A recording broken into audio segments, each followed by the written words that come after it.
Dr. Debi here. Welcome to another dose of Dr. Debi. So today's question is, are you healed or are you hardened?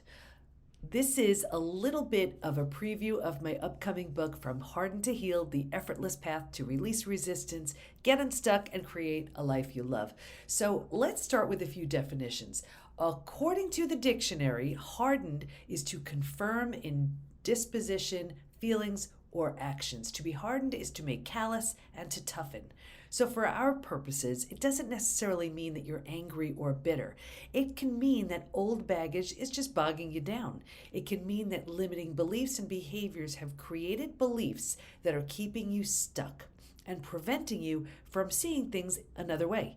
So how do these beliefs show up? Well, they show up in almost every area of life. For example, you may see it in relationships, and it could look like this.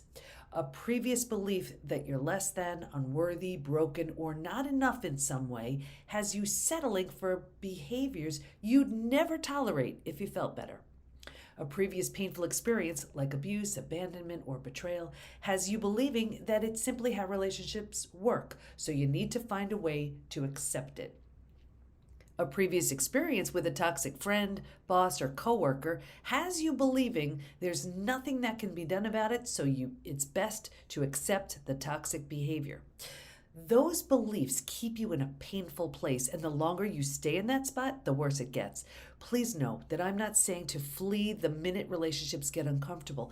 That's not what I'm saying at all. And it's often that discomfort that helps us grow, and it can actually take relationships to the next level of trust and intimacy.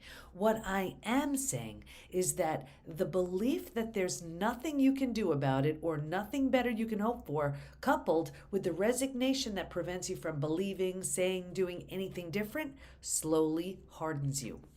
Healed, on the other hand, is to make sound or whole, to make well again, to restore, to connect. So using the examples that I just talked about, here's how they'd look if you were healed versus hardened. A previous belief that you're less than, unworthy, broken, or not enough in some way had you settling for behavior you'd never tolerate if you felt better. It dawns on you that you are worthy, deserving, and lovable. You start by giving yourself all the love you may never have received in the past, so you realize how wonderful you are. From that space, you can't help but radiate love because that's who you are. Since like energy attracts like energy, you can't help but attract that same love you've been giving others right back to you. A previous painful experience, like abuse, abandonment, or betrayal, had you believing that it's simply how relationships work, so you need to find a way to accept it. Well, you've done your research, you've done the work to heal, and you realize that even though it was done to you, it's not about you. While that time in your life was intensely painful, all you've done to move through it has created a version of you that's whole, healed, healthy, and transformed. A previous experience with a toxic friend, boss, or coworker had you believing there's nothing that can be done about it, so do your best to accept their toxic behavior. It occurs to you that this was exactly the push you needed to either speak up or start that business you've been longing to start. You find your voice, and in doing so, you subtly change the rules around how people treat you. You simply don't tolerate toxic behavior, and the more you work to grow through it, the more you realize that you've been personalizing their behavior when it actually has nothing to do with you. You see it so clearly, and instead of seeing through the eyes of anger, you're compassionate because you realize hurt people hurt people. It doesn't excuse the behavior. You're still not tolerating it, but you see where it's coming from, and it doesn't hurt you anymore. Where have your experiences left you? Not sure? No worries. That's what my newest book, From Hardened to Healed, is all about. See, nothing's wrong with or a problem unless it's preventing you from being, doing, or having what you want. So often we consider ourselves healed from various types of crises such as heartbreak or devastation of some kind like abuse, neglect, financial crisis, divorce, death of a loved one, disease, a tragic accident, or betrayal. We believe we've healed because time has passed or because those people are no longer in our lives. While removing those people from our lives can help, such as the case like with a toxic relationship, that doesn't mean that they still don't have a toxic hold on your mind and on your heart.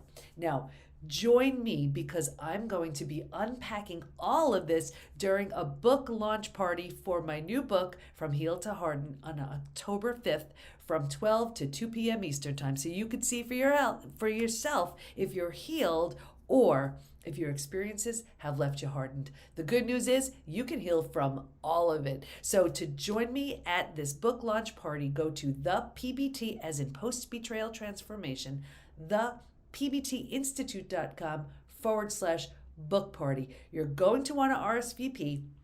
And when you read that page, you're going to see you can become eligible for all kinds of really fun prizes. So there is no reason to stay stuck. The good news is, like I said, you can heal from all of it.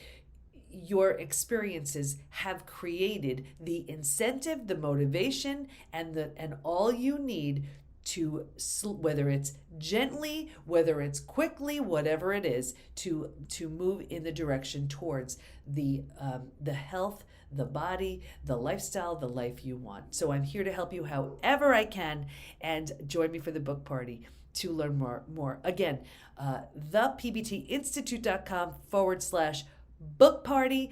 I can't wait to see you there. Please share this with anybody who's stuck. That person who says, that's just the way it is. This is as good as it gets. I'm talking to that person. That's who needs this book and can benefit from this book party. So thanks so much, and I'll see you then.